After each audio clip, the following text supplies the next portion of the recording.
Binaril ng isang nakamotorsiklong gunman ang isang lalaki sa Pasay City. Ayon sa ama ng biktima, dati nang may banta sa buhay ang kanyang anak. Ang may balita, hatid ni Isay Reyes. Natatapos siyang anak mo. Lubos ang inagpis ni Felix de la Cruz Sr. matapos pagbabarili ng kanyang 19 anyos na anak kaninang hating gabi dito sa Barangay 111, Pasay City. Ayon sa investigasyon ng pulisya, bumaba lang daw itong si Felix de la Cruz Jr. para bumili ng sigarilyo nang biglang pagbabarili ng isang lalaking nakamotorsiklo. Walang nakakita kung saan nanggaling at saang direksyon sumibat ang lalaki.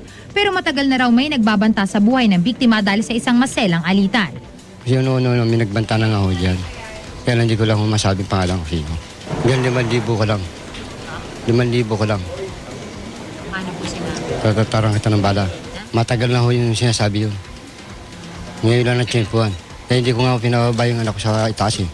Simula raw ng pagbantaan ng kanyang anak, hindi na siya nagkulang ng paalala. Hindi nga niya ito pinapaalis ng bahay pag kumagat na ang dilim. Pero ngayong gabi hindi niya inasahang matsetsempuhan pa ito. Natagpuan sa crime scene ang 6 na basyon ng bala na galing sa caliber 40 na baril. Mga tama sa ulo at dibdib ang kinamatay ng biktima. Isay Reyes, GMA News.